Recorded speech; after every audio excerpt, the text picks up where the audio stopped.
L'avenir d'un enfant se construit aujourd'hui. Ce n'est pas demain. Tout comme une bonne maison, c'est une bonne fondation. L'avenir d'un enfant, c'est son enfance. Rempli de couleurs, de jouets, d'activités. Il passe des bons moments avec ses parents. Ce n'est pas demain qu'il va avoir son avenir. Vous n'allez pas me dire que vous passez votre temps à économiser de l'argent dans les réunions.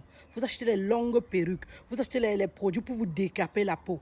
Vous êtes là, vous dites que vous économisez. Entre-temps, les enfants vivent vivent une vie assez misérable. Vous dites que vous êtes en train d'économiser de l'argent pour leur avenir. Et si demain, vous n'êtes pas là, qu'est-ce qui va se passer? Les oncles vont s'emparer de ces biens-là et ils vont périr, ils vont souffrir. Donc, ils auront perdu en abscisse et en ordonnée. Vous auront perdu, vous, et ils auront vécu une vie misérable avant votre départ et après votre départ, leur vie sera encore doublement misérable. Mais qu'est-ce que vous aurez fait de bien? Vous leur avez donné l'avenir. Et les gens me disent, oh, je prépare l'avenir de l'enfant, c'est mieux qu'il ait l'avenir. Ce petit garçon de 6 ans qui est parti, j'espère que dans 10 ans, il va manger ce que les parents économisaient pour son avenir. J'espère que ce sera le cas. Parce que demain ou après, on ne connaît ni l'heure ni le moment. On ne connaît ni l'heure, ni le jour, ni le moment. Donc, ça peut arriver à tout moment. La personne peut partir à tout moment. Donc, est-ce que c'est pour cela que vous devez priver vos enfants du minimum? Je parle du strict minimum. Vous devez faire avec vos moyens. Je ne vous demande pas d'aller voler ou alors de faire quoi que ce soit pour les enfants. Donnez-leur ce que vous avez, le strict minimum.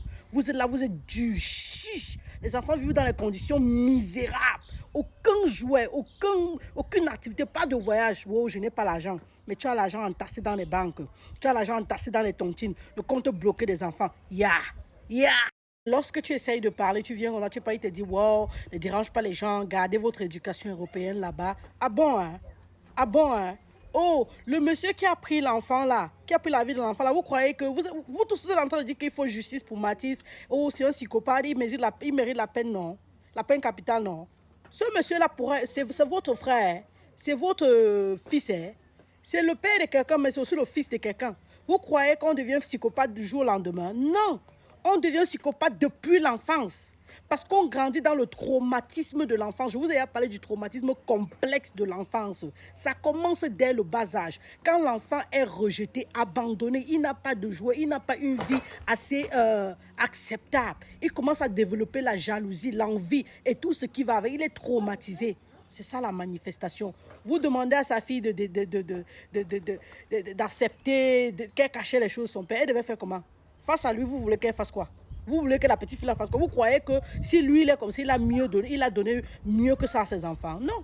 On ne donne que ce qu'on a. Si lui n'a pas reçu assez d'amour, assez de protection, une vie assez paisible et une vie assez enviable, vous croyez qu'il pourrait donner quoi à ses enfants? Il ne va reproduire que les mêmes effets.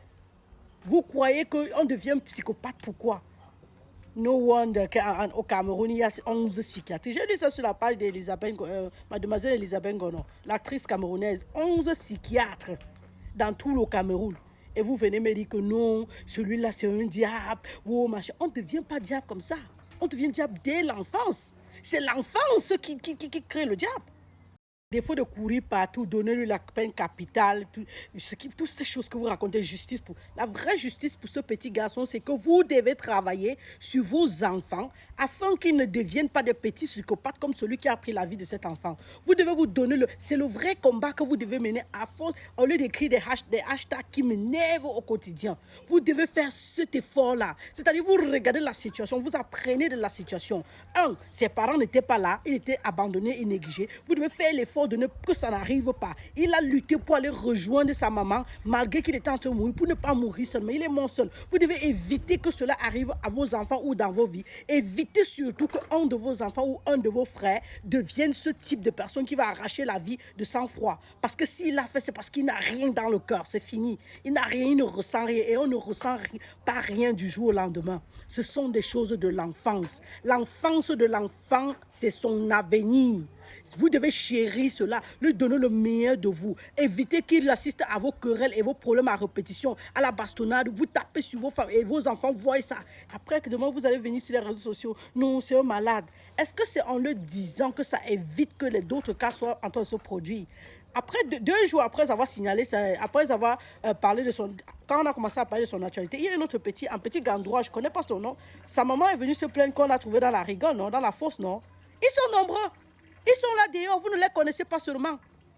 On ne les consulte pas, on ne les identifie pas. Les psychologues sont négligents en Afrique, on ne consulte pas on n'envoie pas les enfants chez les psychologues. Quand il y a un truc qu'on dit, il faut supporter, ne pleure pas, un homme ne pleure pas. Un homme, tu as vu un homme pleurer, je te dis de ne pas pleurer pour te rendre fort. C'est ça le fort là. Voilà sa part de fort. Il passe se déchaîner sur les gens. Il prend des vies humaines.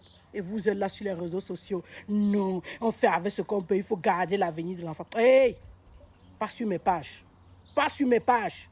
Je vais tellement parler que vous allez vous désabonner. Et je serai toujours là. C'est la daronne de la santé 3.0, docteur Thérèse. Infirmière, c'est la santé mentale, prévention. On ne veut pas blesser les enfants. On ne veut pas les blessures intérieures sur les enfants parce que ça crée des psychopathes. Oui. Ah, vous ne pouvez pas comprendre de toutes les façons. Ils sont chez vous, hein, dans vos maisons, hein, vos frères, vos soeurs, vos fils. Vous entrez les faire grandir. Et vous venez sur Facebook insulter quelqu'un d'autre. Vous ne voyez pas ce que vous laissez. En tout cas, cheers.